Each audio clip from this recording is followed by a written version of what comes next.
como uma verdadeira possibilidade de uma ligação entre o universo mágico Yanomami e as experiências estéticas mais avançadas no campo das tecnologias digitais de produção de imagem. Trata-se do seguinte: com suas técnicas apuradíssimas, os xamãs veem o que não podemos ver e que permanece invisível para nós. Mas podemos ver como seus corpos, ao incorporarem os seres imagens, expressam a passagem destes, ou seja, a metamorfose. Graças a um acoplamento homem-máquina que atualize o máximo das potências do humano e dos aparelhos, podemos transformar a passagem das imagens em imagens de passagem, modulando o processo de concretização de tal modo que o visível apareça como uma espécie de configuração, desfiguração, reconfiguração, capaz de nos permitir, pelo menos, contaminar a geração de nossas imagens com alguns princípios operatórios análogos aos praticados por eles. É claro que tal procedimento não torna visível o invisível, mas abre o visível para um momento de ampliação da percepção e da mente, que nos permite esboçar uma impressão estética da riqueza, da complexidade, da beleza e até mesmo da vertigem dos riscos inerentes à viagem xamânica. Vejamos um pequeno exercício de tradução-transdução desse acontecimento, realizado pela dupla de artistas multimídia Leandro Lima e Gisela Mota, que estão trabalhando conosco.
É quase impossível para nós compreendermos plenamente o que acontece com o xamã quando incorpora o chapiripe de um pássaro.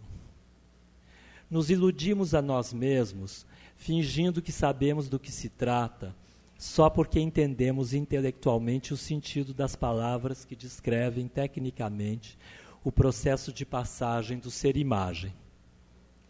Mas podemos nos aproximar de um modo mais intenso, podemos sentir, de alguma maneira, o que está em jogo através da arte produzida por Leandro Lima e Gisela Mota, a partir das imagens captadas no encontro de xamãs. E se o podemos fazer, é porque o pensamento estético tem uma relação profunda com o pensamento mágico. Voltemos a Gilbert Simondon. O que faz o pensamento mágico? Citação. O filósofo escreve: o modo mágico de relação com o mundo não é totalmente desprovido de organização. Ao contrário, ele é rico em organização implícita, vinculada ao mundo e ao homem. Nele, a mediação entre o homem e o mundo ainda não é concretizada e constituída separadamente, por meio de objetos e de seres humanos especializados. Mas ela existe funcionalmente numa primeira estruturação, a mais elementar de todas, a que faz surgir a distinção entre figura e fundo no universo. A tecnicidade aparece como estrutura resolvendo uma incompatibilidade. Ela especializa as funções figurais, enquanto as religiões especializam, por sua vez, as funções de fundo. O universo mágico originário, rico em potenciais, se estrutura desdobrando-se. Fim de citação. Segundo Simondon, tal distinção entre figura e fundo opera a marcação de pontos-chave no universo, toda uma reticulação do espaço e do tempo, como se todo o poder de agir do homem e toda a capacidade do mundo de influenciar o homem se concentrassem nesses lugares e nesses momentos. Tais lugares e momentos detêm, concentram e exprimem as forças contidas no fundo de realidade que as suporta. Tais pontos e momentos não são realidades separadas. Eles tiram sua força do fundo que dominam, mas localizam e focalizam a atitude do ser vivo face a seu meio. Assim, para o filósofo, o universo mágico é feito da rede de lugares de acesso a cada domínio de realidade e consiste em limiares, em ápices, em limites, em pontos de passagem, vinculados uns aos outros por sua singularidade e seu caráter excepcional. É esse universo mágico que encontramos em ato na prática dos xamãs Yanomami. E como tal universo pode se encontrar com a arte? Aqui cabe a reflexão de Simondon sobre a obra de arte e o pensamento estético.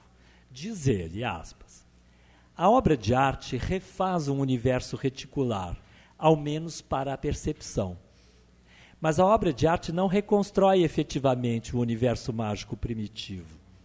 Esse universo estético é parcial, inserido e contido no universo real e atual, resultante do desdobramento. Na verdade, a obra de arte mantém, sobretudo, e preserva a capacidade de experienciar a impressão estética, como a linguagem mantém a capacidade de pensar, sem, no entanto, ser o pensamento.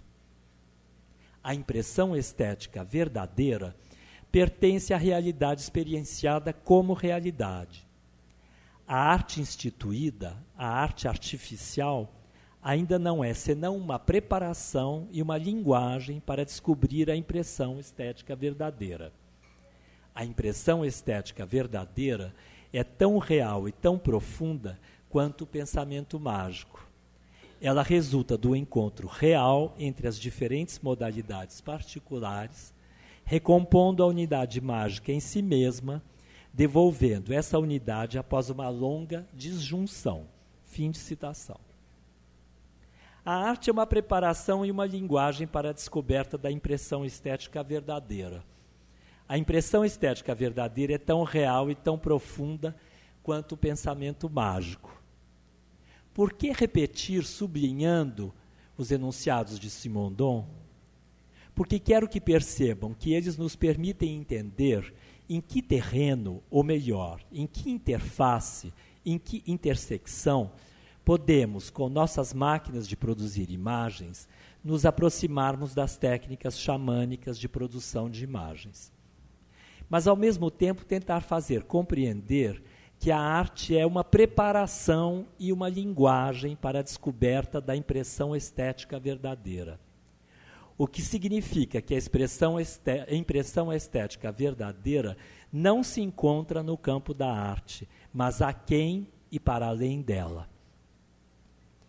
O entendimento pleno do que Simondon está dizendo pode nos auxiliar a captar o que dizem os xamãs Yanomami a respeito da arte ocidental, quando confrontados com ela. Isso se apresentou para mim de modo enigmático em duas ocasiões. Uma delas ocorreu após a estreia da ópera multimídia Amazonas em Munique. No dia seguinte, ao término de um almoço, um crítico de música do Die Zeit perguntou ao xamã Davi Kopenaua o que ele achava da arte dos brancos. Klaus havia estado